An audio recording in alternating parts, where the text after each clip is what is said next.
어제 저는 나는 믿나이다 하나님을 이라는 주제로 여러분과 말씀을 나눴습니다.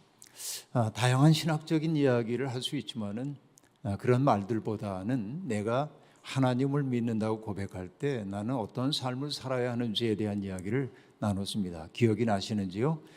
하나님을 창조주로 믿는다고 하는 그것은 그냥 내가 하나님을 창조주로 믿어요라고 고백하는데 그치는 게 아니고 바로 그 고백 속에 담겨 있는 것은 내가 얼만큼 조심스럽게 살아야 하는지, 내가 대면하여 살고 있는 사람들이 하나님의 걸작품임을 인정하며 산다고 할 때 우리가 얼마나 그들을 존중해야 하는지에 대한 이야기를 했습니다. 기독교인의 삶의 태도는 존중하는 태도여야 합니다. 누군가를 아낄 줄 알아야 합니다. 우리 시대의 슬픔 가운데 하나는 사람들이 다른 사람들을 아끼지 않는다는 데 있습니다.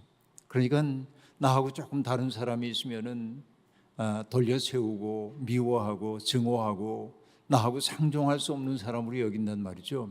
그러나 하나님을 창조주로 믿는 사람들은 그러면 안 됩니다. 지금은 내 마음을 아프게 하고 있지만은 저 사람도 하나님에게 소중한 사람임을 인정해야 한다는 거죠. 그뿐만이 아닙니다. 세상에 존재하는 모든 것들이 하나님의 숨결 가운데 있다고 한다면 우리가 누리고 사는 그 모든 것들을 정말로 고맙게 여겨야 하고 하나님이 내게 주신 선물로 여겨야만 하는 것이죠. 그래서 여러분, 저는 이렇게도 얘기합니다. 식사기도만 제대로 해도 우리 영성이 깊어진다 하는 얘기죠. 여러분, 식사기도 어떻게들 하시는지요? 하나님 맛있는 음식 먹게 해주셔서 감사합니다. 그리고 식사하시죠? 제가 그 여고에 잠시 동안 교목으로 있은 적이 있는데 그때 방송반 학생들을 지도를 좀 했습니다. 제가 방송반 지도할 때 학생 가운데 하나가 꽤 유명해진 사람이 있습니다.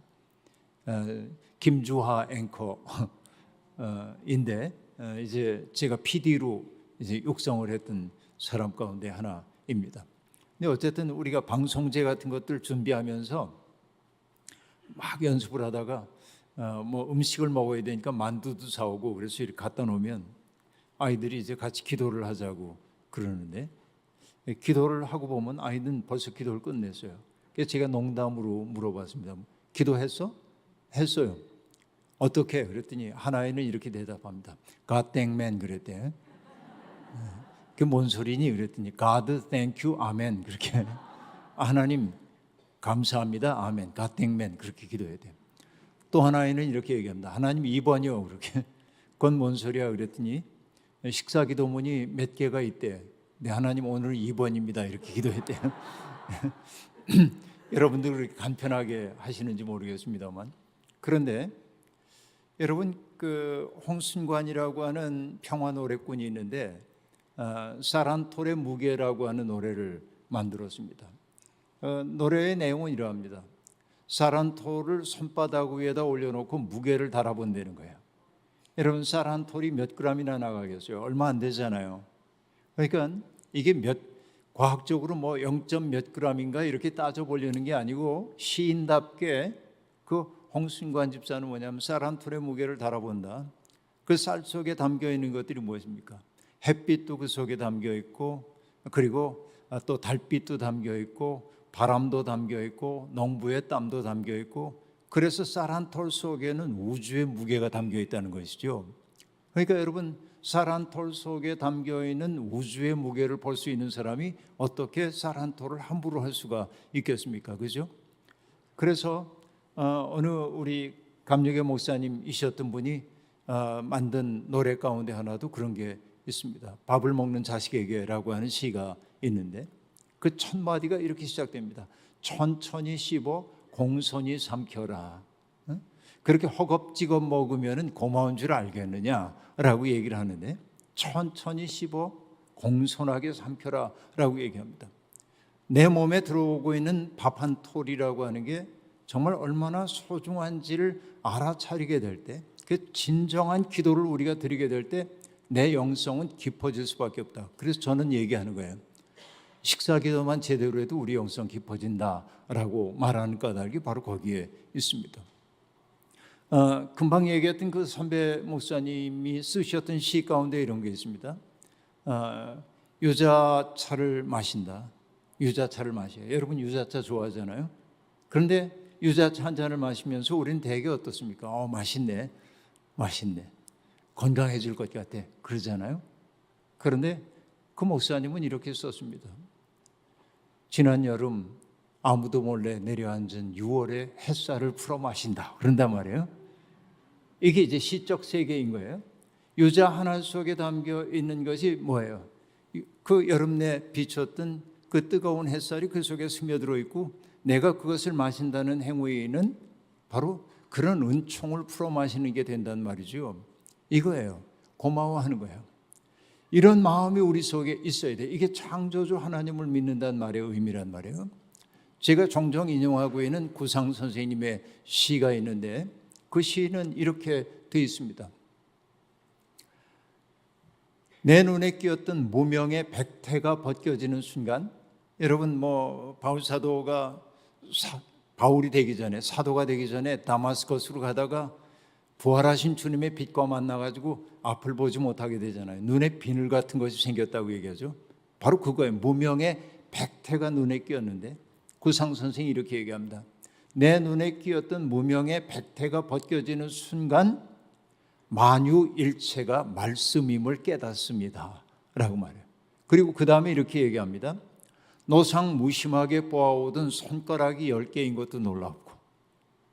여러분 내 손가락이 10개인 게 뭐 그리 놀라 그러는지 모르지만 내가 오늘 숨을 쉬고 있다는 게 뭐 그렇게 놀라워하지만 내 발로 대지를 걷고 걷는다고 하는 게 뭐 그렇게 놀라워 당연하지 하고 말하는지 모르지만은 세상에는 물 한 모금 삼키기 어려운 사람도 있고 그 꿈이 한 번이라도 대지를 밟고 걸어봤으면 싶은 사람도 있는 거고 그렇잖아요. 내가 누리고 있는 것을 우리는 당연하게 누릴 뿐인데 그런데 생각해 보니까 내 눈에 끼었던 무명의 백태가 벗겨지는 순간 만유일체가 말씀의 물을 깨닫습니다. 노상 무심히 보아오던 손가락이 10개인 것도 놀라웠고 올 밑에 피어나는 개나리꽃이 부활의 시범을 보듯 사뭇 황홀합니다. 여러분 개나리꽃 피어나는 걸 보면서 야 아름답다고 얘기하면 멋대거리 없는 사람 그러죠. 야 봄 되니까 피어난 거 개나리꽃 처음 봐? 이런 사람하고는 여러분 상종할 일이 별로 없어요. 근데 내 눈에 끼었던 무명의 백태가 벗겨지자 그 개나리꽃이 피어나는 것도 부활의 시범을 보듯 사뭇 황홀하대요. 여러분 이 마음이 있을 때 뭔가를 보고 아름다워하는 마음이 우리 속에 있을 때 우리 마음은 빈곤하지 않습니다. 사람들이 이렇게 돈 하고 사는 까닭이 뭐냐면 자기 속이 빈곤하기 때문에 그래요. 조금 어려운 일 얘기하자면 뭐냐면 내 속에 하나님이 비어 있을 때 그 공허함 때문에 사람들은 뭘 하냐면 하나님 아닌 다른 것들로 내 공허한 마음을 채우려고 그래. 이걸 조금 철학적인 얘기로 하자면 하나님은 존재 그 자체이신 분인데 하나님이 내 속에 있으면 나는 마음이 든든해요. 그래서 내 마음의 눈이 열리고 나면은 내 주변에 있는 사람들이 사랑의 대상으로 보여요. 이뻐 보여요. 그 사람이 귀하게 보여요. 그리고 만유일체가 말씀이라는 사실을 깨닫게 돼요. 인생이 고마워져요. 그런데 그 하나님이 없을 때 인생은 굉장히 고마움이 다 사라지고 원망스럽고 그렇죠. 누군가가 내게 피해를 입히는 것처럼 보이고 그래서 우리는 뭐냐면 내 헛헛한 마음을 채우기 위해 뭔가를 자꾸만 가지려고 그래. 그걸 철학적으로는 뭐라고 하냐 존재자들. 존재 자체이신 하나님이 내 속에 들어와야 내 마음속에 공허함이 사라지는데 그 존재 자체이신 하나님을 멀리하고 내 마음의 헛헛함을 채워줄 것처럼 보이는 것들 돈이라든지 명예라든지 명품이라든지 이런 것들로 자꾸 채워가려고 하니까 나는 언제나 힘겼단 말이에요. 여러분 돈이 주인 노릇하는 세상이 우리에게서 빼앗아가는 능력이 하나 있어요. 그 능력이 뭔지 아십니까? 바로 그게 경탄하는 능력입니다. 사람이 가장 아름다울 때는 언제냐면 뭔가를 보고 경탄할 줄 아는데요. 여러분 가을에 아주 단풍이 아름답게 이렇게 피어있는 모습을 보면서 아름답다 정말, 저 빛깔 좀 보세요 이러잖아요. 제 전임자인, 제가 지금 목회하는 청파교회 전임자인 목사님이 참 멋있는 분이었습니다. 근데 그분이 이런 말씀을 하셨어요. 당신이 하나님 앞에 가면 하나님이 물을 거래. 너 어디서 왔니? 예, 한국에서 왔습니다. 뭐 하다 왔어? 예, 제가 목회를 했습니다. 그때 하나님은 목회를 하고 온 목사에게 너 교회 몇 명 모여서 예산이 얼마여서 이런 거 안 물으신대. 그런 거 일체 묻지 않으시고 이렇게 물으실 거래. 아, 그래, 한국에서 수고했구나. 그런데 너 설악산 단풍 봤니? 그렇게 물어보면 그 목사님이 주저주저하면서 목회하느라고 너무 바빠가지고 못 봤습니다. 이렇게 얘기하면 하나님이 책망을 하실 거래. 뭐라고 책망하니? 너 그거 보라고 거기 보냈는데 그것도 안 보고 왔어? 저는 그냥 농담처럼 그 얘기 들렸어요, 그때는. 근데 지금 보니까 그 얘기가 기가 막힌 얘기예요. 우리는 기적들 사이를 앞을 보지 못하는 사람처럼 지나가는 거예요. 세상에 정말 아름다운 것들이 많이 있고 정말 놀라운 것들이 많이 있는데 내 인생 바쁘다고 해가지고서는 아름다움 앞에 멈춰 서지 못하는 거예요. 이게 우리들의 빈곤함이란 말이에요. 그러니까 여러분, 설악산이나 내장산의 단풍을 바라보면서 저 불타오르는 단풍 좀 보세요 라고 얘기할 때 그냥 새속에 찌든 남자가 이렇게 대답하는 거예요, 연인에게. 그 뭐 그렇게 놀랍다고 얘기해? 단풍이란 말이야, 나무가 겨울이 다가온다는 사실을 알고 겨울나기를 하기 위해서 잎을 떨구기 위해 줄기에서부터 잎으로 가는 그 마디에다가 떨켜라는 걸 만들어서 더 이상 수액이 그쪽으로 흐르지 못하도록 만들고, 그 때문에 나뭇잎이 붉게 물드는 거고 결국은 때가 되면 툭 떨어지는 거야. 그게 낙엽인데 뭐가 그렇게 이뻐? 이렇게 얘기하면 여러분, 그 남자 멋있어요? 과학적으로 설명하니까 아니잖아요. 여러분, 그 단풍을 바라보면서 함께 기뻐해 줘야 하잖아요. 그러니까 정말 여러분, 현대인들에게 가장 부족한 게 뭐냐면 기뻐할 줄 아는 능력이에요. 여러분, 여기에 제 나이 또래 되신 분들도 이제 계십니다마는 5, 60대 남자들과 사진을 찍으면은 여러분, 사진 지금 다 인상들 쓰고 있잖아요. 웃으세요. 그러고 자 웃으세요. 뭐 김치, 치즈 그러면은 웃어요. 입꼬리를 이렇게 올리고 찍어놓고 보면 하면 저게 웃는 건지 우는 건지 알 수가 없어요. 왜냐하면 정말 천진하고 해맑게 웃어본 적이 없는 거예요. 이게 너무 분주하게 살다 보니까. 그래서 그 얼굴에 뭐냐면은 정말 그 얼굴이 빛나질 않는 거예요. 이게 속상한 거예요. 여러분, 나이가 50, 60, 70이 됐는데도 얼굴을 바라보면서 빛나는 미소를 가진 사람 보면 참 좋잖아요. 아, 참 좋다라고 느끼죠. 빛나는 미소는 어디에서부터 옵니까? 내면의 여유로부터 오는 것 아니겠어요? 근데 우리는 너무나 자주 하나님이 아닌 다른 것들로 내 마음을 채우려다 보니까 그렇죠, 경탄의 능력을 다 잃어버렸고 금방 얘기한 대로 기적들 사이를 앞을 보지 못하는 사람처럼 다니고 있단 말이죠. 그러나 하나님의 은총이 우리 속에 오게 될 때 우리 눈이 열려서 세상이 기적임을 보게 돼요. 그러면 여러분, 세상에 있는 것들이 기적처럼 보이면 우리가 어떻게 함부로 하겠어요? 바로 이게 창조주 하나님을 믿는다는 고백 속에 담겨있는 의미라고 얘기했습니다. 기억나시죠, 여러분? 정말 이거 하나 깨닫자라고 하는 것이고요. 그리고 그 엘로힘 하나님은, 그 천지를 창조하시는 하나님은 동시에 어떤 분이냐면 땅에서 들려오는 작은 신음소리조차 당신의 나라가 임하소서라는 기도로 들으신다고 얘기했잖아요. 그래서 역사 속에 들어오셔서 고통당하는 사람들을 부둥켜 안고 그들이 인간답게 살 수 있도록 도와주는 하나님을 성경은 여호와 혹은 야훼 하나님이라고 얘기를 고백을 했단 말이에요. 그러니까 하나님은 창조주로서의 엘로힘 하나님도 있고 또 역사 속에 개입하는 야훼 하나님이 계셨어요. 그 하나님이 인간에게 바라는 삶은 뭐라고 얘기했습니까? 거룩한 존재가 되는 거였죠. 어떨 때 우리가 거룩한 존재가 돼요? 누가 거룩합니까? 여러분, 자기만 아는 사람들이 거룩합니까? 아니요. 진짜 거룩함이라고 하는 건 뭐냐? 성경을 100번 읽는다고 거룩하지 않다고 얘기했죠. 철야기도 한다고 거룩하지 않다고 얘기했죠. 여러분, 이런 얘기가 있어요. 어떤 사람이 사업을 하다가 어려움을 겪었습니다. 그래서 어찌할 바를 몰라 잠 못 이루고 고민을 하다가 새벽녘이 되었습니다. 마침 새벽 시간에 잠도 안 오고 그러고 보니까 문득 그때가 새벽 기도 시간인 게 떠올랐어요. 그래서 하나님한테 나가가지고서는 내 사정을 아뢰고 기도를 해야겠다. 그리고 정말 새벽 기도 안 하던 사람이 그 시간에 일어나가지고 교회 가서 기도를 하는데 뿌듯해요, 마음이. 근데 가다 보니까는 김 장로님 집에 새벽 기도 안 나온 김 장로님 집에 불이 꺼져 있고, 가다 보니까 이 권사님 집에도 불이 꺼져 있고, 그러니까 마음속에 뭐라고 그랬냐면, 아니 장로가 돼가지고 권세가 돼가지고 새벽 기도도 안 나와서? 그러자 하늘에 소리가 들려왔대요. 너 내일부터 나오지 마 그랬대요.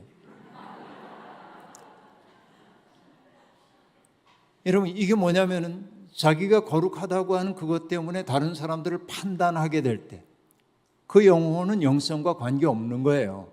이게 중요하죠, 정말로.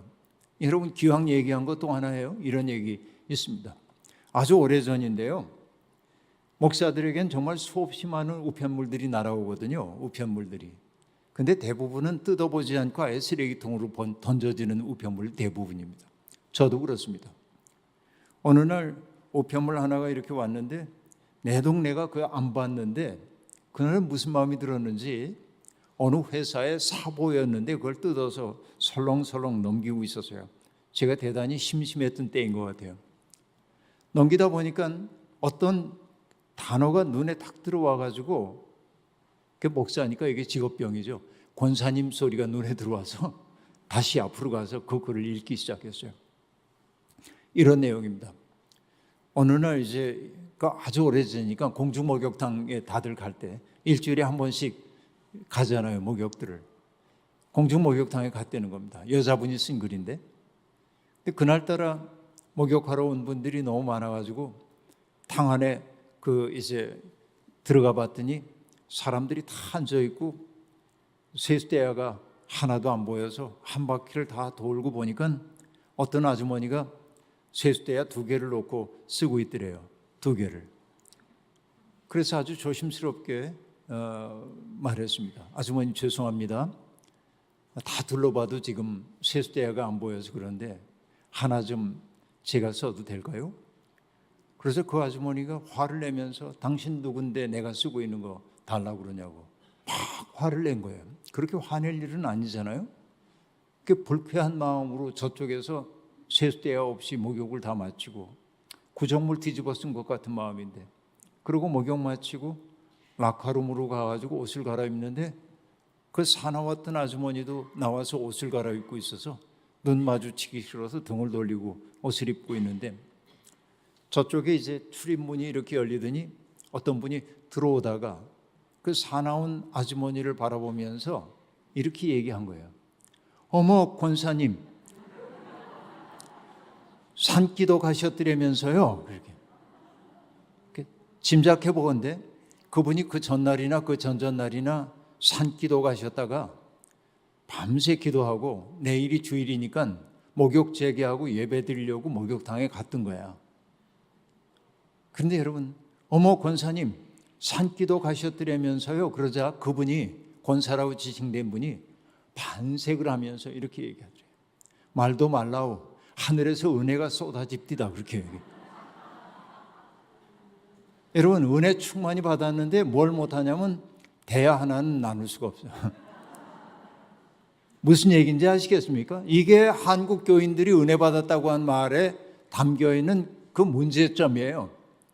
그러니까 정말 내가 은혜를 받은 사람이면 어떻게 살기 시작해야 하냐면은 일상 속에서 거룩해져야 하죠. 내가 사람들을 대할 때 정성스럽게 대해야 하죠. 어제 얘기한 대로 예수님이 아버지께서 내게 이끌어 주신 사람 가운데 하나도 잃어버리지 않고 마지막 날에 영생을 얻게 하는 게 내일이라고 얘기했던 것처럼 사람 하나하나를 정성껏 대해야죠. 물론 우리가 늘 그렇게 살 수 없다는 건 알아요. 어떤 때는 사람들 대하기 싫을 때도 있죠. 저도 목사니까요, 수없이 많은 사람들의 방문을 받습니다. 반가운 만남도 있지만은 와가지고 덜 어려운 얘기만 털어놓는 사람이 있으면 마음으로는 이렇게 얘기합니다. 넌 목사니까 정성껏 대해야 돼. 그분이 마음에 상처 입지 않도록 정성을 다해야 돼. 마음을 다독거리는데도 한 얘기 또 하고 한 얘기 또 하고 그러면 시계를 보기 시작해.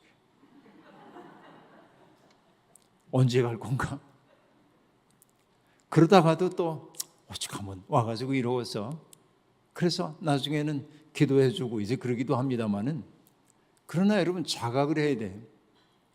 거룩해진다고 하는 건 뭐예요? 어제 얘기한 대로 레위기 19장이 얘기하고 있는 것처럼 밭에서 추수할 때 밭에 한 모퉁이 남겨두는 게 거룩한 거잖아요. 앞을 보지 못하는 사람이라고 해가지고선 그 앞에 걸림돌을 놓지 않는 게 거룩한 삶이에요.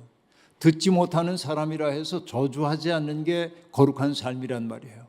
일꾼의 품삯을 떼어먹지 않는 게 거룩한 삶이란 말이에요. 교회를 다닌다고 하지만 이 거룩한 삶에 이루지 못한 사람들이 너무 많이 있잖아요. 그런데 하나님은 우리와 더불어서 세상을 아름답게 만들려는 꿈을 꾸시면서 내가 나의 손과 발이 되어줬으면 좋겠어요. 이게 하나님의 꿈이었잖아요. 그래서 여러분, 아브라함, 조수아, 헷셀이라고 하는 유대인 랍비는 하나님을 믿는다는 말을 이렇게 설명합니다. 하나님을 믿는다는 것은 하나님의 꿈을 내 꿈으로 삼고 그 꿈을 이루기 위해 해산의 수고를 다하는 것이다. 그렇게 말합니다. 여러분, 하나님을 믿는다는 게 뭐라고요? 하나님의 능력을 덧입어서 내가 원하는 것을 얻어내는 게 하나님을 믿는다는 게 아니라 하나님이 꿈꾸는 바를 나의 꿈으로 삼고 사는 거예요. 여러분, 믿음의 방향이 바뀌어야 돼요. 그러니까 내가 원하는 내 욕망하고 있는 바를 이루기 위해서 하나님의 능력을 동원하는 게 믿음이 아니에요.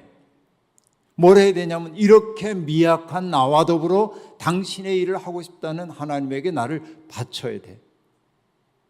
여러분, 이게 너무 어렵게 느껴지죠? 그러나 어렵지 않습니다. 우리가 여러분, 제가 우리 집에서 살림 가운데 제가 전담하고 있는 게 두 가지가 있습니다. 하나는 설거지고요, 또 하나는 청소입니다. 저는 설거지 전담반입니다. 주부 스핀도 있어요. 이거 아주 기쁜 마음으로 제가 합니다. 청소도 그렇고. 그런데 여러분, 옛날에 그 최일도 목사님 다일 공동체 앞에, 지금은 커졌지만은 옛날에 거기에 쓰여 있는 말이 뭐가 있었냐면 이런 게 있습니다. 음식 솜씨는 상차림에서 나타나지만 사람 땜은 설거지하는 모습에서 드러난대요. 설거지하는 거, 어우 지긋지긋해. 이거, 저 인간들 많이도 먹어치웠네. 그러고 이러면 여러분, 이게 살림이 행복이 없잖아요.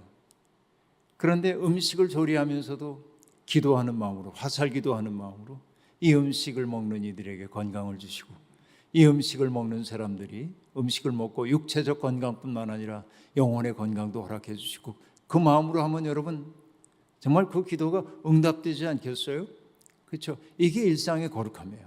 하나님의 일을 한다고 하는 것은 꼭 교회를 통해서만 하는 일이 아니라 세상을 아름답게 만들려고 하는 하나님의 꿈을 이해하고 나에게 주어져 있는 일상을 거룩하게 살아내는 데 있어요. 내가 하는 모든 행위를 하나님께 바치는 것처럼 살아야 한다는 말이죠. 이게 하나님을 믿는다는 말의 의미이고, 이것은 개인의 문제이기도 하고요. 그러나 여러분, 말씀드렸다시피 하나님은 자식들이 많아요. 그렇죠? 여기 하나님의 세계에서 이런 자식들이 이렇게 있어요. 생각해 보세요. 이 자식은 똑똑하고 제압가림을 잘해요. 그냥 부모로서 생각해 보자고요. 근데 둘만 가지고 얘기해요. 이 자식은 똑똑하지도 못하고 주눅 들어있고 제압가림도 못하고 늘 어려워요. 그럼 여러분, 내가 부모 입장이라고 한다면 어떻습니까? 똑똑하고 잘 나가는 이 자식 보면 뿌듯하죠. 참 고맙다. 잘 커져서 고맙다. 자랑스럽다. 그런데 이 자식을 보면 어때요? 속상하고 애달프고 마음 아프잖아요. 그런데 부모의 마음은 누구에게 더 많이 갑니까? 아픈 손가락에 더 많이 가는 거 아니에요? 그죠? 이게 하나님 마음이죠. 여러분, 제가 어제 말씀드렸습니다. 제가 8남매 중에 막내라는 말씀을 드렸는데요. 어머니는 살아계시면 108세, 아버님은 110세 이렇게 되니까 돌아가신 지 오래됐는데, 일제시대에 태어난 우리 제 큰 형님은 지금 살아계시면은 90인가 91인가 이렇게 되시는데, 큰 형님도 돌아가셨는데 제 조카가 저보다 한 살 위에요. 옛날에는 그랬잖아요. 이렇게 이제 우리 형수님도 돌아가셨는데, 큰 형수님이 나중에 이제 정신이 약간 흐려지셨는데, 그러면 날 보면 반가워하면서 정신이 맑을 때는 아유 우리 막내 목사님 오셔서 그러고 이제 반기시는데, 나중에 정신이 조금 흐려지면은 그 다음에는 아이고 삼촌 그러고 내 전 먹고 컸는데, 그렇게 어머니가 일 나가시면은 형수님이 나를 돌보면서 조카에게 줄 젖을 먹여주면서, 그렇게 옛날에 그렇게들 컸잖아요. 그러니까 우리 누님도, 큰 누님도 돌아가셨는데, 그 큰 누님도 초등학교 그저 1, 2학년 다니다 그만두시고, 그냥 왜냐하면 동생들 건사회이기 때문에 그렇게 살았는데, 배운 거 없고, 그러니까 좋은 혼처가 나올 리도 없고, 그러다가 이제 광부하고 결혼을 하셨어요. 광부의 삶이라는 게 참 어렵잖아요. 그러니까 그 매형은 좋은 사람인데 술을 많이 먹었어요. 술 먹고 나면 가정폭력이 좀 있고, 그래서 누나가 너무 시달렸던 겁니다. 어느 날 누나가 더 이상 이 광산촌에서 더 이상 살 수 없다고 생각하고 조카들을 데리고 서울로 올라왔습니다. 배운 거 없고 아무것도 없는 사람이 서울에선 도시 빈민이 되어 살 수밖에 없고, 우리 누나는 시장 오기 위해서 허드렛 일을 해주면서 근근히 연명하고 있었습니다. 배추를 파는 사람들이 김장철이 되면 배춧잎 이렇게 벗겨가지고 내놓으면은 그걸 주워다가 삶아가지고 국 끓여 먹고, 그게 누나의 삶이었습니다. 저는 이제 8남매 중에 막내이고 우리 집에서 유일하게 대학을 나온 사람이고, 그래서 학교에서 학생들을 가르치고 있을 때인데, 제가 어머니 아버지 모시고 살았는데, 막내지만 모시고 살았는데, 늘 이제 아버지 어머니 학교 다녀오겠습니다 그러면 잘 갔다 오라고 그러고, 갔다 오면 다녀왔습니다 하면 반겨주시는데, 어느 날 학교에 다녀와서 아버지 학교 다녀왔습니다 하고 인사를 하니까 아버지가 그래 수고했다 그러고 한숨을 푹 쉬시는 거예요. 그럼 여러분, 저는 눈치가 좀 빠른 편이거든요. 아버지가 누님 때문에 마음이 아프시구나, 그걸 알아차리고 제 방으로 가서 제가 동원할 수 있는 돈을 다 동원해 가지고 하얀 봉투에 담아서 아버지 앞에 가서 무릎을 꿇고 아버지 앞에, 아버지 죄송해요, 누님이 그렇게 어렵게 사는 걸 보면서도 바쁘다는 핑계로 제가 돌보지 못했어요. 그리고 이제 아버지 앞에 봉투를 이렇게 내밀면, 저희 아버지는 무뚝뚝한 분이신데 한마디 딱 합니다. 고맙다. 다른 말 한마디도 안 해요. 고맙다. 그리고 그 다음날 아버지는 그 봉투를 가지고 누님 집을 찾아가는 거예요. 쌀을 2어말 사고, 그 비어있는 쌀독에다가 쌀 부어드리고, 고기도 한 근 사가지고 가서 누이에게 넘겨주면서 국 끓여오너라. 그 누나가 아버지 위해서 묵국도 끓이고 쌀밥도 하고, 그래서 아버지 밥 한 끼 대접하는 거예요. 그럼 아버지는 흐뭇하게 잡수시고, 그리고 봉투에 남아있는 돈을 누이에게 슬쩍 이렇게 주면서 박서방 모르게 비상금으로 가지고 있어라, 그리고 주시는 거예요. 그리고 돌아오면은 아버지 얼굴이 환하게 밝아져 있습니다. 아버지 어머니 모시고 살면서 저는 효성스러운 아들은 아니었지만은 아버지가 불편함이 없도록 해드리려고 애썼습니다. 여행도 보내드리고 맛있는 음식도 해드리고, 아버지 좋아하는, 옛날 어른이니까 그 옛날 판소리 음반 같은 거 구해다가 늘 들으실 수 있도록 해드리고 병원 모시고 다니고 저 나름대로 최선을 다했는데 아버지가 가장 기뻐하실 때가 언제냐면 그 큰 누님의 어려움 때문에 내가 마음 써줄 때 아버지가 가장 기뻐하셨던 걸 기억해요. 지나놓고 생각해 보니까 꼭 그런 거예요. 아까 얘기한 대로 잘 나가는 자식이 있는 건 부모에게 자랑거리이지만은 잘 나가지 못하는 자식을 바라보면 부모님은 마음 아파하고 하나님의 마음이 똑같을 거란 말이에요. 그죠? 하나님의 마음이 그래요. 그러니까 하나님의 마음 가는 데는 어디냐면은 그 잘난 사람들에 의해서 변두리로 밀려난 사람들, 숨조차 쉬지 못하고 사는 사람들에게 하나님의 마음이 가잖아요. 그게 어제 얘기했던 그 얘기란 말이에요. 땅에서 들려오는 신음소리를 당신의 나라가 임하소서라는 기도로 들으신다는 말이 바로 그런 말이란 말이에요. 우리가 정말로 하나님을 믿는다고 하는 것은 뭐냐면 그 하나님의 마음을 알아차리기 시작해야 돼. 응? 다시 한번 정리를 하면 내가 원하는 걸 이루기 위해 하나님의 능력을 동원하는 게 믿음이 아니라 하나님이 기뻐하시는 일을 위해서 나를 그분에게 드릴 줄 아는 게 믿음이란 말이에요. 근데 그때 내 삶에 복이 와요. 하나님 말할 수 없는 복을 그때 주신단 말이에요. 이게 하나님을 믿는다는 말의 의미라고 얘기를 했는데요. 우리가 믿는 예수님은 또한 어떤가? 길지 않은 시간 동안 제가 얘기를 해야 하겠습니다만은 여러분 어제 이제 이야기 말미에 우리 어머니가 어떻게 예수님을 영접하게 됐는지에 대한 얘기를 했는데 그래서 복된 병이라고 하는 생각이 드는 게 모든 병이 복되다고는 절대 얘기할 수 없지만은 우리 어머니의 경우에는 그 병 때문에 주님과 만나게 됐고 그 병 때문에 온 가족들이 주님을 믿게 됐기 때문에 복된 연약함이라고 저는 얘기를 하는데 근데 이게 일반화하면 안 돼요. 고통 겪고 있는 사람들을 보면서 그게 다 복의 통로야 이렇게 얘기하면 안 돼요. 일반화할 수 없어요. 세상엔 견디기 어려운 고통도 있거든요. 그러니까 예수 믿는 사람들이 입 바르게 고통 겪는 사람을 보고 그게 복의 통로라고 함부로 얘기하면 안 돼요.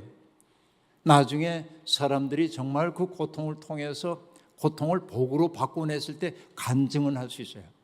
그때 고통이 내게 복이었어. 그건 개인이 해야 할 일이지 우리가 해석해 주면 안 돼요. 함부로 말하면 안 돼요.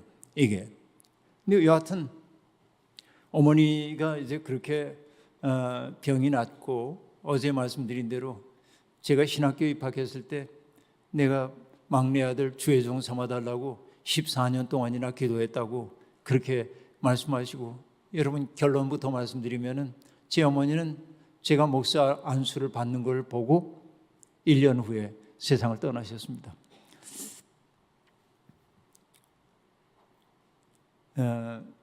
어떻게 돌아가셨냐면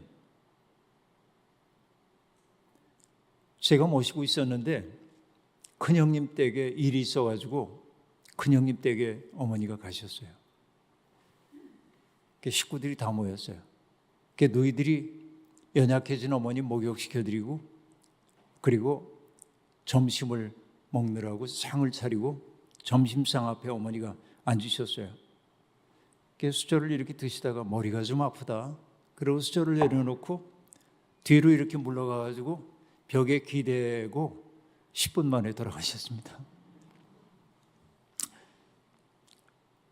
그 죽음을 어떻게 얘기하냐면 저는 옛날에 우리 그 등잔불 켜고 살았는데 우리 어렸을 때 전기 안 들어오니까 석유가 심지를 따라서 이렇게 올라오다가 석유가 다 떨어지면은 등잔불이 톡 하고 꺼지는데 어머니는 세상에서의 모든 생명을 한껏 살아내고 톡 꺼지듯 그렇게 가셨어요.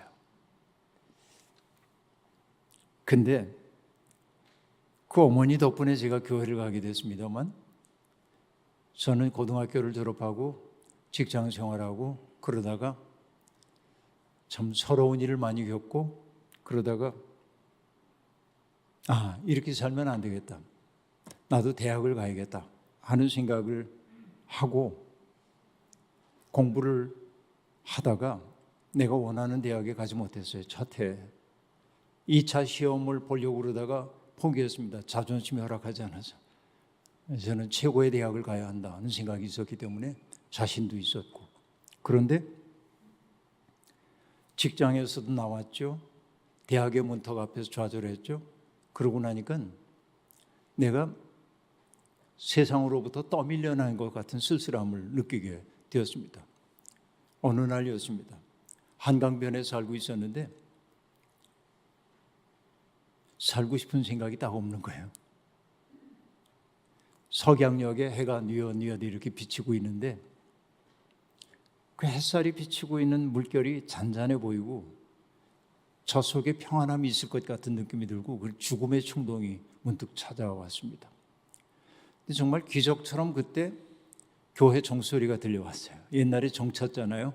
옛날에는 종소리가 들려오고 그리고 정말 영화처럼 종소리가 들려온 그때 어머니가 내 앞을 이렇게 지나가고 계셨어요. 교회 가시느라고.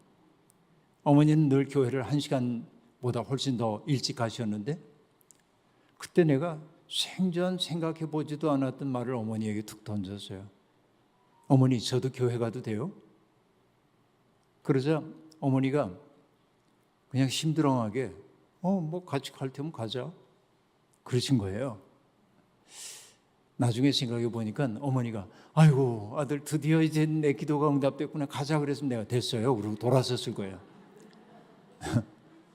너무 어머니가 심드렁하게 얘기하셔가지고 저도 이제 쫄래쫄래 따라갔습니다. 예배당에. 그러고는 교회에 이렇게 들어갔는데 어머니는 늘 맨 앞에 앉으셔서 은혜를 사모하는 분이니까 맨 앞에 앉으시는데 저를 자꾸 잡아 끌어서 앞으로 가려고 그래요. 처음 온 사람이 앞에 갈 수가 없죠. 그래서 저 뒤에 큰 교회였는데 큰 교회 귀등 뒤에 이렇게 숨어서 있는데 창피하게 어머니가 자꾸 뒤를 돌아봐요. 내가 도망친 줄 알고. 근데 여러분 예배 끝나고 예배가 별로 재미는 없었어요. 생전 처음 가본 예배가. 이제 내가 미쳤지 그러고 나오는데 어떤 청년이 오더니 내 손을 딱 붙잡고 김기석 씨 잘 오셨습니다 그러는 거예요. 깜짝 놀랐어요. 내 이름을 안 대는 게. 나중에 알았어요. 어머니가 청년들을 볼 때마다 아이고 우리 기석이도 여기 와 있을 텐데 우리 기석이도 여기 와 있어야 되는데 그 얘기를 해서 청년들이 제 이름을 다 알아요. 제가 교회에 나타나기도 전에 제가 그 교회에서 이름이 알려진 사람이 됐어요. 그러니까 어머니가 그 김기석이 왔다는 얘기를 언지를 줬고 청년회장이 달려와서 내 손을 붙잡고 김기석이 잘 오셨습니다. 그러면서 이제 나를 반겨주는데 여러분 아까 제가 얘기했죠. 세상에 설탕이 없는 것처럼 느껴졌다고 얘기했죠. 그런데 그 청년이 나를 환대해 주는 거예요. 커피 한 잔 사겠대요. 처음 만나는 사람과 커피 마실 수가 없어서 제가 이제 거절을 하고 그러나 청년 모임이 언제니까 나오라고 그래서 벗어나기 위해 오케이 내가 그때 가겠습니다 하고 얘기를 했는데 모면하기 위해서 가겠다고 얘기를 했을 뿐 갈 생각은 없었는데 이상하게 그날이 기다려지기 시작하는 거예요. 왜냐하면 내가 너무 외로웠기 때문에. 그리고 어찌어찌해서 그 청년에 나가게 됐는데 여러분 뭐 얘기가 길어지기 때문에 그 얘기 다 할 수 없는데 제가 교회 간 지 나흘 만에 새벽 기도를 시작했습니다. 왜 그랬냐면 신앙이 뭔지를 알았기 때문이 아니라 그 부목사님이 내게 그렇게 얘기했습니다. 김 선생 젊은 절 보고 부목사님이 선생이라고 불렀는데 김 선생 우리 교회 그 서울시 교회들이 모여가지고 축구 시합을 하는데 축구 연습하러 나오라고 얘기하면서 다들 새벽 기도 나왔다 연습하는데 김 선생도 새벽 기도 나오시지 그런 거예요. 저는 기도에는 전혀 관심이 없었고 축구할 욕심으로 그러고 교회 간 지 나흘 만에 새벽 기도를 시작을 이제 했는데 정말 공교롭게도 뭐냐면 그 대회에서 우승했어요. 제가 혁혁한 공을 세워서 저는 굉장히 유명한 사람이 되었습니다. 갑자기 저한테 설당이 생겼어요. 근데 여러분 정말 신기한 게 뭐냐면 하나님이 제게 아름다운 사람들을 보게 하셨어요. 어떤 사람들이냐면 하나는 그 청년부를 담당하고 있는 권사님이었는데 지금 생각해 보니까 40대 초중반 정도 됐던 분입니다. 우리나라 최고의 대학이라고 하는 대학에 법학과를 나오고 사회적으로도 성공한 분이었습니다. 그런데 그분이 얼마나 겸손한지 몰라요. 천진해요. 청년들하고 이렇게 앉아있다도 바깥에 눈 오는 모습을 보면은 얘들아 눈 온다 그러고서는 성경을 덮고 눈 오는 마당에 가서 춤을 춰요. 그 40대 초중반에 그 남성, 최고의 대학에 최고 학부를 나왔다고 한 그 남성이 그런 거예요. 순진해요, 너무.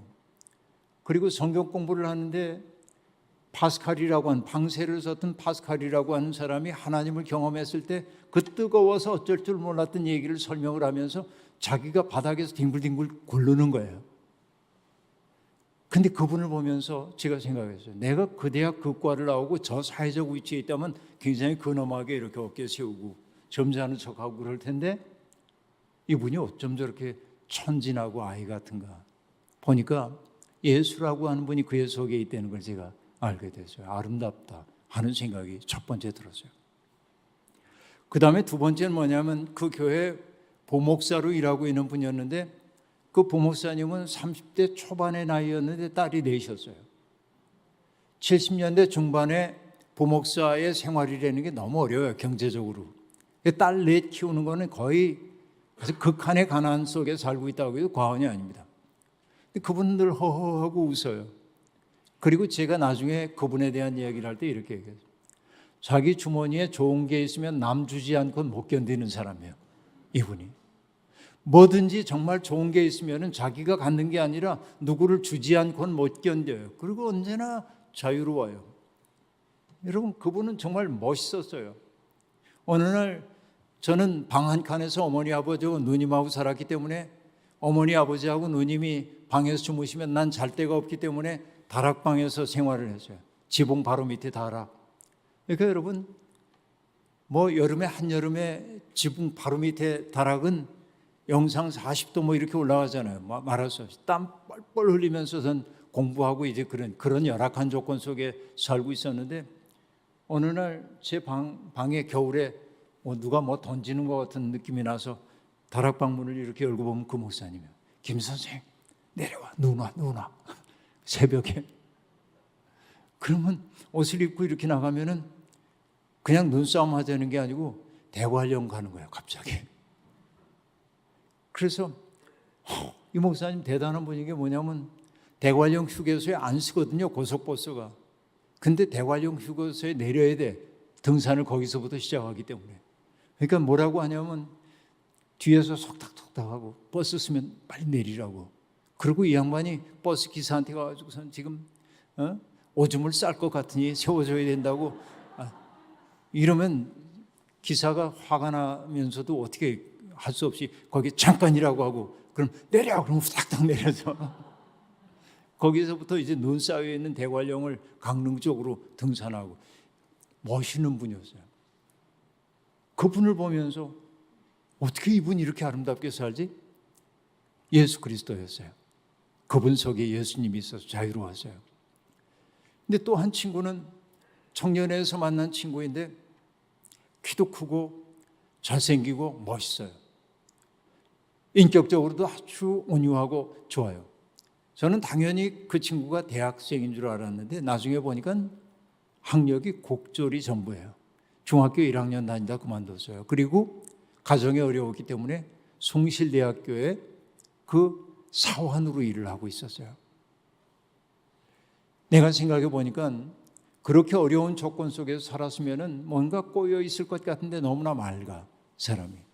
왜 그런가 했더니 어릴 때부터 예수 그리스도가 그의 마음속에 있었고 그를 그렇게 만들었어요. 저는 예수에게 매혹이 됐습니다. 이 예수님 믿는 사람들이 이렇게 아름답구나. 제가 매혹됐어요, 몇 달 만에. 근데 여러분, 제가 고백 삼아 하는 얘기인데요. 하나님이 처음에는 제 눈을 한쪽을 이렇게 가리고 보게 하셨어요. 아름다운 사람들만. 예수를 위해 산다는 게 꽤 근사하겠는 걸 하는 생각을 했을 때 하나님은 드디어 가리고 있던 손을 이렇게 띄워주었어요. 그러고 나서 보니까 교회 안에 온갖 못된 사람들이 보이기 시작해요. 특별히 여러분, 우리 안디옥 교회는 그럴 리가 없지만은 제가 있던 교회에서 장로님들이 제 마음에 아주 마음에 안 들었어요. 왜냐하면 기도를 하시는데 이 위에 올라와가지고 이 버러지만도 못한 죄인을 뭐 이렇게 하시는데 여기 내려오면 군림하는 거야. 사람들한테 으쓱거리고. 그럼 성격이 팩팩했던 나는 그걸 참을 수가 없어요. 겨우 21살밖에 안 됐던 제가 그 장로님들에게, 장로님 무선적입니다. 왜 이렇게 여기서는 겸손한 척하고 왜 우리 앞에 군림하려고 그럽니까? 근데 여러분, 장로님들이 얼마나 저를 싫어했겠어요, 그 당시에. 그랬어요. 그러니까 그때 제가 느꼈던 것이 뭐냐면 이런 겁니다. 이렇게 아름다운 예수를 이렇게 추하게 소비하는 사람들이 있어 이게 화가 났어요. 오늘 내가 목회자로 42년을 살고 나서 지금 제가 슬픈 게 뭐냐면 그렇게 아름다운 예수가 잘못된 리더들에 의해서 그렇게 추하게 소비되고 있고 예수를 잘 믿는다고 하는 사람들이 반시민적인 삶 속에 빠져들고 교만하고 그리고 거칠고 폭력적이고 이런 모습을 볼 때마다 너무 속상해요. 이렇게 아름다운 예수를 그렇게 추하게 소비한다고 그 생각이 든 거예요. 그래서 여러분, 저는 신학교를 가야겠다고 작정을 했습니다. 정말 예수님, 아름다운 예수님을 사람들에게 전하고 싶다는 생각이 들었어요. 그래서 그때부터 성경을 읽기 시작했습니다. 철저하게. 그러면서 여러분, 그때 그렇게 정리된 건 아니지만 제가 입장을 갖게 됐어요. 어떤 입장이냐면 예수 그리스도가 어떤 분인지 저 나름대로의 입장을 갖게 됐어요. 첫째는 이런 것이었습니다. 예수님에게는 나라고 하는 게 없었어요. 요한복음에 보면 예수님이 늘 말씀하시잖아요. 내가 온 것은 내 뜻을 행하러 온 것이 아니다. 나를 보내신 분의 뜻을 행하기 위해 왔다. 내가 하는 말은 나의 말이 아니라 나로 하여금 말하게 하신 그분의 말이라고 얘기합니다. 그렇죠? 예수님의 삶이라고 하는 것은 자기의 욕망을 충족하기 위한 삶이 아니었고 뭐예요? 철저히 하나님의 뜻에 대한 아멘이 되기 위해 살았잖아요. 그러니까 예수님의 삶이 강력했던 것은 어디에 있냐면 나의 욕망을 중심에 놓고 살지 않고 하나님의 뜻을 자신의 삶으로 놓고 살았기 때문에 강력했다 하는 얘기입니다. 여러분, 저는 신앙이라고 하는 걸 뭐라고 얘기하냐면 입장이 생기는 거라고 얘기하고 있는데 여러분, 신앙생활을 제대로 하게 되면 뭐냐면 기둥이 우리의 마음속에 하나 들어서는 거예요. 기둥이. 여러분, 기둥이 똑바로 서지 않으면은 조그만 무게가 얹혀져도 이건 무너질 수밖에 없습니다. 그렇죠? 내 삶의 토대가 확실하지 않으면 인생의 어려움이 다가왔을 때 우리는 자꾸 무너지는 거예요. 넘어져요. 그런데 내 인생의 입장이 확고하게 섰을 때는 어떤 무게가 얹혀져도 넘어지지 않는 거예요. 든든하게 서는 거예요. 신앙이란 뭐냐? 내 속에 입장이 하나 생기는 거예요. 내가 어떤 모습으로 살아야 하는지 입장이 생기는 거예요. 그러니까 여러분, 그 세부적인 상황에서는 나도 흔들릴 수 있지만은 내가 지향하고 있는 바는 흔들리지 않을 때 나는 당당하게 되는 거예요. 예수 그리스도는 뭐냐면 내 욕망을 이루기 위해 예수님이 살았다고 한다면 세상과 타협했을 거예요. 그러나 주님은 내가 온 것은 내 뜻을 행하러 온 것이 아니라 나를 보내신 분의 뜻을 행하기 위한 거야 라는 입장이 확고했기 때문에 어떤 경우에도 흔들리지 않고 당신의 길을, 십자가의 길을 뚜벅뚜벅 갔던 거예요. 그래서 여러분, 저는 정리해서 나라고 하는 거, 사생활할 때 개인 사가 없었다. 예수님에게 그렇게 얘기합니다. 그 다음에 예수님에게 또 뭐가 없었냐면은 여러분, 현대인들의 비극 가운데 하나는 뭐냐? 모순된 두 가지의 삶인데 하나는 남들과 같아지기를 원해. 이게 한국 사람들의 특색입니다. 다 몰려가요. 누가 뭐 하면 다 해야 돼. 남이 가지고 있는 건 나 꼭 가져야 돼요. 남이 누리는 건 나도 누려야 합니다. 남과 비슷해지고 싶어 하는 거예요. 그런데 동시에 어떤 욕망도 있냐면 남과 구별되고 싶은 욕망도 있어요. 그러니까 여러분, 오늘의 소비 생활이라고 하는 게 결국 어떤 소비 생활이냐면 남과 나를 구별하기 위해서 내가 너보다 낫다고 하는 걸 드러내 보이기 위한 소비 생활을 한단 말이죠. 두 가지 욕망이 공존해요.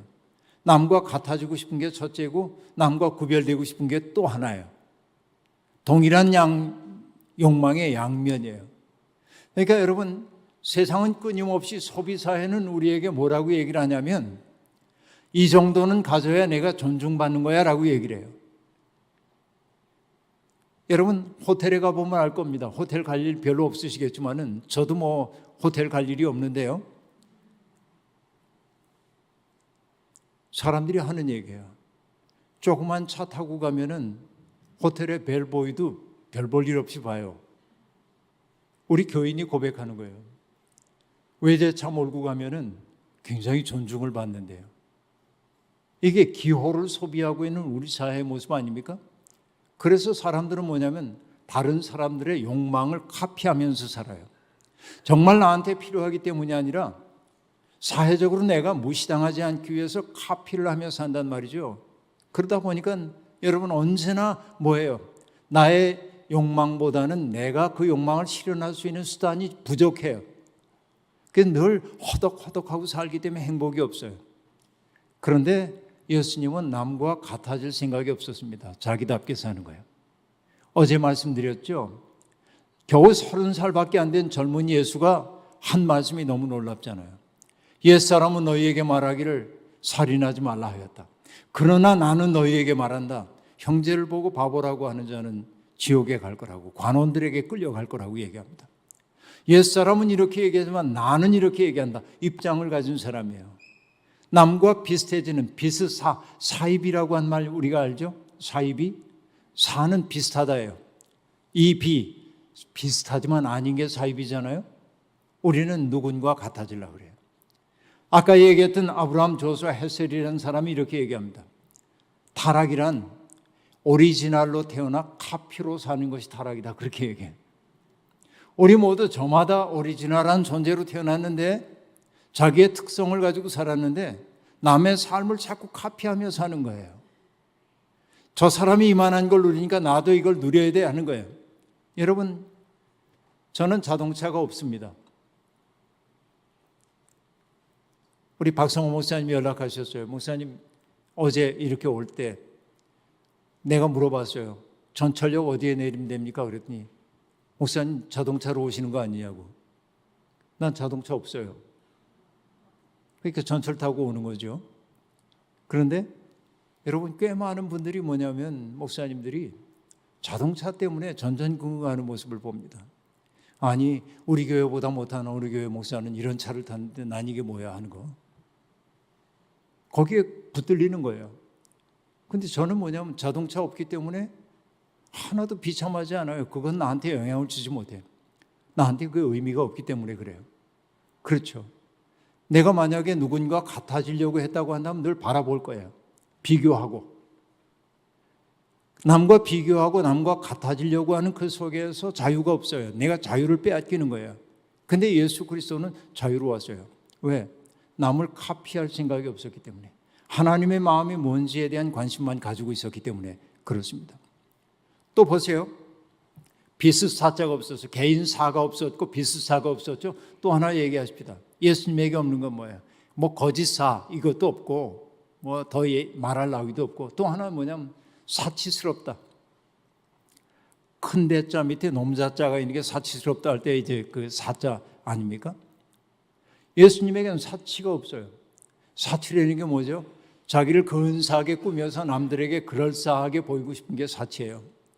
그런데 주님은 말씀하시잖아요. 공중에 나는 새도 깃들 곳이 있고 여우도 굴이 있지만은 인자는 머리 둘 곳조차 없다 그렇게 얘기하셨잖아요. 그러니까 예수 그리스도는 갈릴리 일대를 돌아다니면서 언제나 누군가의 호의에 의지해 살 수밖에 없었고 고통받는 사람들을 바라보게 될 때 주님은 돈을 꺼내서 이렇게 주면서 고통의 문제를 해결하시오 안 그래요. 그러니까 여러분 주님이 하셨던 일은 뭡니까? 돈으로 해결할 수 없어요. 돈이 없기 때문에. 그래서 주님은 뭘 하셨습니까? 당신 자신을 선물로 주셨죠. 오늘의 교회와 예수 그리스도가 달라지는 지점이 거기에 있어요. 오늘의 교회는 뭐냐면 예산이 많아요. 어지간한 교회 얘기입니다. 그러니까 어려운 사람들을 보면은 제법 잘 도와요. 돈 보내주고 거기에 우리가 꽤 좋은 일 했어 그런단 말이에요. 그러나 예수님은 그렇게 안 했어요. 아무것도 없었기 때문에. 뭘 했습니까? 그냥 고통받는 사람의 삶 속으로 들어가셨잖아요. 그렇죠? 그래서 여러분, 우리 박성호 목사님이 이제 책을 쓰실 예정인데 이렇게 공적으로 내가 얘기하는 거예요. 쓰시라고. 예수 그리스도의 삶에 대한 이제 그 책을 쓰실 거예요. 근데 목사님이 생각하고 있는 첫 장면이 뭐냐면 예수님이 세례받는 장면이에요. 세례자 요한에게, 예수님이 세례자 요한에게 세례를 받으실 때 어떤 광경이 등장합니까? 마가복음 1장 9절에 보면은 예수님이 세례자 요한에게 세례를 받으시고 물 위로 올라오실 때 하늘이 열리고 성령이 비둘기같이 그의 위에 내려오심을 보았더라. 자, 여기서 보세요. 하늘이 열렸어요. 이 헬라어 동사는 하늘이 열리다는 자동사가 아닙니다. 하늘이 찢긴 거예요. 이 얘기는 뭘 뜻하죠? 하늘과 땅 사이의 소통의 통로가 하늘로부터 열렸음을 나타내요. 이 예수 그리스도를 통해서. 그죠? 이게 하늘이 열리고예요. 마치 돌베개를 베고 자던 야곱이 꿈을 꿨을 때 하늘에 닿은 층계에 천사가 오르락내리락 하는 것을 보았던 것처럼 그 하늘이 열리고 하늘이 찢기고 그리고 성령이 비둘기처럼 그의 위에 내려오심을 보았더라. 성령의 충만함이 예수에게 다가옵니다. 그리고 소리가 들려와요. 어떤 소리입니까? 너는 내 사랑하는 아들이다. 내가 너를 기뻐하노라 라고 한 말입니다. 여러분, 예수 그리스도로 말미암아 우리들도 하나님의 자녀가 되었잖아요. 그래서 성경을 읽으면서 우리는 그 대목에 이르를 때 어때요? 밑줄을 쫙 꺼요. 너는 내 사랑하는 아들이다. 내가 너를 기뻐하노라. 그런데 여러분, 언어에 다소 민감한 저는 너는 내 사랑하는 아들이다 이 대목에 이르면 아멘 주여 감사합니다. 내가 얼마나 부족한 존재인지 아는데 저를 당신의 아들로 삼아주시다니요. 감사합니다. 감사합니다. 그죠? 내가 사랑받을 만한 것이 있어서 하나님의 자녀가 된 게 아니라 값없이 베풀어 주시는 하나님의 은혜가 나를 용납하고 받아주심으로 내가 하나님의 자녀가 되었어요. 내가 하나님의 자녀가 된 것은 나의 공로가 아니라 하나님의 은혜예요. 그런데 그 다음에 내가 너를 기뻐하노라, 여기에는 내가 밑줄을 긋기가 어려워요. 왜냐하면 질문이 떠오르기 때문입니다. 하나님, 저 때문에 정말 기쁘십니까? 여러분 어때요? 자신 있어요? 그 질문 앞에 한번 서보세요. 하나님, 저 때문에 기쁘세요? 제 속에서 기쁘세요? 자신이 없어요. 하나님이 이러실 것만 같아요. 기서가, 넌 내 사랑하는 아들이다. 아멘 주여. 그랬더니 그 다음에 뭐라고 하냐면, 근데 너 때문에 내가 고민이 많아. 오늘 우리 어떻습니까? 내가 너를 기뻐하노라. 그 말을 달리 얘기하면 뭐냐면 내가 내 속에서 즐겁다요. 과연 하나님이 내 속에서 나 때문에 기뻐하실까? 그럼 물어야 돼. 예수님의 어떤 삶이 하나님의 마음에 기쁨을 드렸을까라고 하는 거예요. 복음서를 읽어보면 여러분, 주님이 하셨던 사역이 여러 가지가 나오잖아요. 병든 사람 고쳐주고, 귀신 들린 사람, 그렇죠? 귀신 내쫓아주고, 그리고 정말 죄인으로 규정됐던 사람들, 그래서 움츠려 들고 사는 사람들에게 친구가 되어주시잖아요. 그런데 여러분, 병든 사람 만났을 때 예수님이 어떤 마음이었는지를 나타내는 헬라어 동사가 있는데 그게 뭐냐면 스프랑크니조마이라고 하는 단어인데 그 단어는 창자를 뜻하는 스프랑크논이라고 하는 말에서 유래해요. 그러니까 예수님이 병든 사람을 보면은 긍휼히 여기시고 민망히 여기시고 불쌍히 여기셨는데 그 마음이 뭐냐? 어려움을 겪는 사람 보고 안 됐네. 얼마나 힘들까. 이게 아니에요. 우리는 머리로 생각하고 가슴으로 생각하잖아요. 그런데 여러분, 우리가 어떻습니까? 내 자식이 어떤 일을 겪으면은 우리가 뭐라고 얘기해? 내 애간장이 다 녹는 것 같다고. 네? 애 태운다고. 애 끓인다고 얘기하잖아요. 애라는 게 창자를 뜻하는 순수한 우리말이에요. 창자. 인간의 가장 깊은 감정이 머무는 곳이 창자라고 생각한 거예요. 스프랑크논이 창자입니다. 그러니까 예수 그리스도가 고통받는 사람을 바라봤을 때 아이고 참 어렵겠다 이렇게 보는 게 아니에요. 자기의 고륙지친이 겪는 고통처럼 아파하신 거예요. 그러니까 그의 아픔을 그냥 덥석 안으신 거예요. 여기에서 기적이 나타나요. 병든 자가 낫는 것은 바로 그런 것이에요. 내가 전폭적으로 받아들여지고 있음을 느껴요. 세상 사람들은 병든 자를 바라보면서 뭐라고 바라봤습니까? 이 사람이 이렇게 병든 것은 하나님 앞에 죄 지었기 때문일 거야. 싸늘하게 바라봐요. 해석하는 거예요. 근데 주님은 어떻습니까? 해석하지 않고 뭐 했어요? 안았어요. 부드게 안았어요. 이게 그리스도의 마음인 거죠. 여기서 기적이 나타나요. 여러분 귀신 들린 사람을 볼 때 주님이 귀신 들린 사람 고치시잖아요. 왜 그렇게 귀신 들린 사람 많았을까요? 여러분 이렇게 봐요. 제가 컵을 들고 있습니다. 이 컵이 둥글죠? 제가 이렇게 만져도 여러분은 걱정 안 해도 돼요. 손벼질 일이 없기 때문에 그래요. 그런데 여러분 제가 부주의하게 떨어뜨려서 이게 산산조각 났다고 생각해 보세요. 그럼 제가 미안해가지고 이걸 주우려고 그러면 여러분 이렇게 마음속으로 얘기할 거예요. 목사님 조심하세요. 왜? 깨진 것은 다 날카롭기 때문에 그래요. 깨진 것은. 여러분 성경에 등장하고 있는 귀신 들린 사람은 멀쩡하다 귀신 들린 사람도 있지만은 대개 어떤 강한 타격이 그에게 주어졌기 때문에 정신의 온전함이 깨진 상태란 말이에요. 그러니까 여러분 옛날에 6.25 전쟁 끝나고 이제 저희가 전쟁 바로 직후 세대입니다마는 전쟁 끝난 다음에 우리 시골에 살았던 사람들 다 압니다. 마을마다 상위 군인들이 있었고요. 여기 팔목 끊어져가지고 갈고리하고 다니는 아저씨들 얼마나 무서웠는지 모릅니다. 나 환자들도 막 돌아다녔죠. 애들 뭐 간 빼먹는다고 그런 소문도 나죠. 그리고 마을마다 뭐냐면 정신이 이상해진 사람들이 한둘 있었단 말이에요. 마을이 그들을 안고 가. 왜 그래요? 전쟁이라고 하는 참혹한 상황 속에서 마음에 큰 타격을 받아가지고 깨진 거예요. 그래서 여러분 성경은 이렇게 얘기하죠. 귀신 들린 사람을 보면서 얼마나 사나운지 자기를 불 가운데도 던지고 물 가운데도 던진대 자학하는 거예요. 귀신 들리면. 그리고 어때요? 얼마나 사나운지 그 앞을 지나갈 수가 없어. 폭력적이어서. 마음이 깨진 사람들. 그렇게 보면 우리 시대에 귀신 들린 사람이 많아요. 성경적으로 얘기하면. 자학하고 있는 사람들 많고요. 폭력적인 사람들이 정말 많아요. 근데 우리는 어떻습니까? 그런 사람 보면 위험해, 불결해, 더러워, 가까이 하면 안 돼 그러잖아요. 근데 주님은 뭐라고 해요? 그들을 귀히 여기잖아요. 그들을 온전하게 만들려고 그러시잖아요. 그래서 그들을 고쳐주시잖아요. 귀신을 꾸짖어 내쫓고 그가 온전한 삶을 살도록 해주는 거예요. 그게 뭐예요? 그들을 인간으로 품어하는 거예요. 이게 그리스도예요, 여러분. 우리가 믿는 예수님은 그런 분이죠. 여러분 한 번은 제가 괌이라고 하는 미국령 섬에 가서 말씀을 전한 적이 있는데 이 괌은 섬 주변이 산호초로 이렇게 돼가지고 굉장히 아름답습니다. 그런데 거기 계셨던 목사님이 들려주신 얘기예요.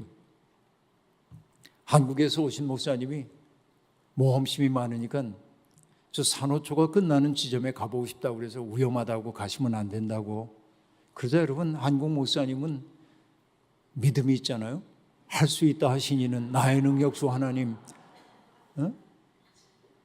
할 수 있으면이 무슨 말이냐. 믿는 자에게 능치 못할 게 없다 하고 씩씩하게 가다가 그만 미끄러져서 넘어졌는데 하필이면 넘어진 자리가 성게밭이었어요. 성게가시가 다 찔렸을 거 아니에요. 엄청 아프대요. 성게가시가. 죽을 것 같은 고통이어서 이제 그 같이 갔던 목사님도 당황해가지고 그분 모시고 병원으로 갔는데 이 성게가시라는 게 몸속에 박힌 가시가 낚시의 미늘과 같아가지고 빼려고는 안 빠진대요. 그러니까 의사가 핀셋 같은 거 가지고 빼려고 그러는데 빠지진 않고 겉에 있는 것만 똑똑 부러지는 거예요. 통증이 이루 말할 수가 없는데 그런 고통을 겪게 된 거예요. 그게 대책이 없다고 그러고 죽을 고통인데 괌의 현지인이 웃으면서 성게가시 찔렸을 땐 병원 올 거 없습니다. 빨리 집으로 가가지고 욕조에 물 받아 놓고 식초를 2병 타서 따뜻한 물에 그 안에 들어앉으라고. 그 민간요법대로 그렇게 했더니 몸속에 박혔던 그 가시가 녹더래요. 그 얘기를 들려주면서 목사님이 지나간 말처럼 툭 이렇게 얘기하십니다. 목사님, 가시는 빼는 게 아니라 녹이는 겁니다. 큰 깨달음을 얻었어요. 우리 살다 보면 우리의 마음속에 박힌 가시들이 많잖아요. 누군가가 내게 보냈던 싸늘한 눈빛들, 말 한마디, 그것들이 내 속에 박혀가지고 아파서, 그렇죠? 이런 고통이 있잖아요. 내 마음을 깨지게 만들었던 사건들이 많이 있잖아요. 그런데 그것 때문에 내가 거칠어지고 그것 때문에 내가 자학을 하고 그럴 때 사람들은 못났다 하고 저 사람 위험해라고 얘기하는데 주님은 뭐예요? 아픔까지 보시죠. 그리고 사랑으로 안아서 녹여버리잖아요. 이게 귀신 쫓아내면 아닙니까? 성경에 등장하는. 병든 사람을 보면서 고육지신의 고통처럼 여기고 귀신 들린 사람의 그 영혼의 통전성을 만들어내기 위해 애를 쓰고, 이게 예수 그리스도의 삶이잖아요. 설당을 잃어버린 사람에게 설당이 되어주는 거잖아요. 주님은 죄인과 세리의 친구라고 하는 오명을 영예롭게 받아들이잖아요. 그들을 위해서라면 얼마든지. 그래서 여러분, 예수 그리스도가 하셨던 일은 뭐예요? 그 유대교 세계가 거룩함이라고 하는 장벽을 딱 세워놓고, 그렇죠, 세상을 나누는 거예요. 거룩함, 속됨, 의인과 죄인, 유대인과 이방인, 남자와 여자, 이렇게 갈라놓는 거예요. 그리고 이쪽에 있는 사람들이 우리는 거룩하고 하나님 백성이고 저긴 더럽고 하고 얘기해요. 여러분, 내가 의로워지기 위해서 누구를 필요로 하냐면 더러운 사람들이 필요해요. 경멸하는 거예요. 혐오하는 거예요. 그런데 주님이 하셨던 일은 뭡니까? 이 담을 무너뜨리고 만나게 하시잖아요, 이 사람들이. 이게 에베소서가 하고 있는 얘기잖아요. 유대인과 이방 사이를 가르는 담을 당신의 몸으로 무너뜨리시고 서로 화해하게 하셨다는 거예요. 만날 수 없었던 사람을 만나게 하는 거예요. 우리가 예수를 믿는 사람이 된다고 하는 것은 무엇을 의미합니까? 결국은 만날 수 없었던 사람이 만나고 사랑의 친교를 나누고 가는 거죠. 바로 이게 하나님 나라 샬롬 아닙니까? 오늘 우리 개신교는 어떻습니까? 오히려 사람들 사이를 지금 갈라놓고 있는 것 아닙니까? 내가 떳떳하고 의롭다고 얘기하기 위해서 어떤 사람을 죄인으로 규정하고 있는 것 아닙니까? 이거는 예수의 정신을 정면으로 위배하는 삶이라고 말할 수밖에 없겠죠. 우리는 지금 어떤 예수를 믿고 있는 것입니까? 여러분, 저는 예수 그리스도가 금방 얘기한 대로 나라고 하는 게 없는 분이었고, 나가 없기 때문에 하나님으로 충만해질 수 있었고, 자기를 아낌없이 누군가에게 선물로 줄 수 있었던 까닭은 뭐예요? 물질에 기대어 살지 않았기 때문에 당신을 선물로 주었다고 얘기를 했고, 남과 같아질 생각이 없었기 때문에 하나님의 마음이 뭔지를 똑바로 알아차리려고 했고, 결국은 예수 그리스도는 어디까지 이르게 되었습니까? 우리를 구원하기 위해서 당신의 몸까지도 죽음으로 내놓으시잖아요. 그 그리스도의 죽음 덕분에 우리가 새로운 존재가 됐다고 얘기하잖아요. 우리 그런 예수님 믿는 거 맞지요? 그런 예수님. 여러분, 예수를 믿는다고 하는 것은 무엇입니까? 어제 처음에 얘기했던 대로 예수님 참 대단하세요. 어쩜 그렇게 대단하세요? 제가 박수 쳐드릴게요. 이게 예수 믿는 게 아니에요. 예수님의 그 아름다운 삶을 우리들도 뭐 하기 시작해야 합니까? 살아야 돼요. 그분처럼 늘 살진 못하더라도 닮으려고 부단히 애쓰지 않으면 안 됩니다. 여러분, 어릴 때 저는 서울로 올라와서 어머니 아버지가 저 중3 때 서울로 올라오셨기 때문에 저는 초등학교 4학년 때 중학교 입학 시험을 준비하기 위해 서울로 유학으로 왔는데 어머니 아버지 떨어져가지고, 그래서 생활을 하다 보면 쌀도 떨어지고 뭐 그러면 아버지한테 편지를 썼어요. 아버지에게 초등학교 4학년짜리가 편지를 이렇게 씁니다. 아버님, 전 상서. 무슨 뜻인지도 모르고 형식만 갖추는 거예요. 아버님, 기간도 기체후 일양만강하옵시며 그리고 아래올 말씀은 뭐 어떠합니다. 그리고 여러분, 맨 끝에 뭐라고 썼냐면은 이렇게 썼어요. 불초소자 기석올림, 그렇게 썼어요. 근데 여러분, 지금 초등학교 4학년 아이들이 그런 편지 쓸 리가 없죠. 저는 그런 편지 썼어요. 불초소자. 근데 여러분, 불초라는 게 뭐예요? 불초가? 초라는 게 초상화할 때 초자예요. 그러니까 뭐예요? 아버지의 덕성을 담지 못한 자식이라는 거예요. 아버지의 덕성을 담지 못한 이 부족한 놈이라는 얘기예요. 그리고 여러분, 편지를 쓸 때 우리 집 주소를 쓰잖아요. 내 시골집 주소 충남 당진군 성문면 통정리 874번지 그렇게 쓰고, 아버님 성함을 쓰면 안 되니까 내 이름을 쓰죠. 김기석. 그러고 그 다음에 뒤에 쓰는 게 본가 임납. 그렇게 쓴단 말이에요. 내 이름을 쓰고. 그게 여러분, 제가 초등학교 때부터 편지를 썼던 거예요. 근데 그때 뭔지 몰랐어요. 불초라고 하는 게. 그냥 썼죠. 근데 여러분, 불초 소자만 있는 게 아니고요, 불초 신자들이 너무 많아요. 우리가 예수를 믿는다고 한다면 우리가 예수를 닮아야 돼요. 말하는 것이, 행동하는 것이, 사람 대하는 것이 예수를 닮아야 하잖아요. 근데 평생 교회를 다녔다고 하는데 예수 안 닮았어. 그럼 여러분, 이거 문제 아닙니까? 뭔가 잘못된 길로 가고 있는 것 아닙니까? 그렇죠? 그래요. 우리가 믿는 예수님은 누구인가? 그 예수님은 나는 믿나이다 예수 그리스도라고 얘기할 때는 금방 제가 얘기했던 그런 예수님을 믿어야 하는 거예요. 가이사랴 빌립보에서 주님이 제자들에게 물으셨죠. 사람들이 나를 누구라고 하냐? 어떤 사람은 세례 요한이라고도 하고 어떤 사람은 엘리야 혹은 예레미야나 선지자 중에 하나라고 합니다. 그래? 너희는 나를 누구라고 하냐? 그래서 베드로가 얘기합니다. 저는 그리스도시요 살아계신 하나님의 아들이십니다 라고 고백합니다. 그런데 중요한 것은 그 고백이 일어난 장소입니다. 그게 어디냐면 가이사랴 빌립보예요. 그 말은, 가이사랴는 시저를 뜻하는 말이고 빌립보는 그 지역의 영주인 빌립의 이름을 딴 도시입니다. 다시 얘기하면은 로마의 문화를 전파하기 위해 만들어놓은 기획도시예요. 거기에는 로마의 신전들이 서 있었고 로마인들이 숭상하고 있는 신들이 즐비하게 서 있던 장소입니다. 로마 황제조차 숭배의 대상이 되고 있던 그 장소에서 주님이 제자들에게 너희는 나를 누구라고 하냐? 라고 묻자 베드로가 대답한 거예요. 저 로마의 신들이 아니라 바로 당신이 세상의 주님입니다. 바로 당신이 하나님의 아들입니다. 여러분, 돈이 우리의 우상이 되고 있는 시대에 주는 그리스도시요 살아계신 하나님의 아들입니다라고 고백하는 의미는 뭐냐면, 돈이 주인 노릇하는 세상에 신민으로 더 이상 살지 않겠다고 다짐하는 거예요. 정말 예수 그리스도의 품성을 닮은 사람이 되어 살겠다고 하는 다짐이라고 얘기할 수 있겠습니다. 저는 얘기합니다.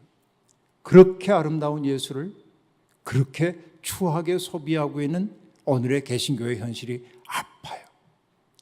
제발 안디옥 교회 성도 여러분만은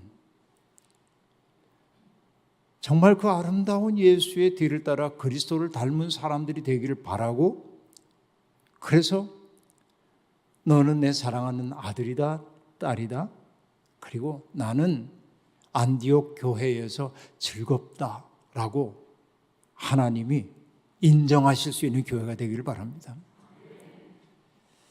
그래서 여러분, 그저 저 교회 하나 있으니 하는 생각이 들 정도로 안디옥 교회가 하나님의 성품을 닮은 교회, 그리스도의 성품을 닮은 교회가 되어서 하나님께는 진짜 영광을 돌리고 이웃들에게는 복을 끼치고 덕을 끼치고 스스로 복받는 우리의 삶이 되기를 주의 이름으로 축원합니다.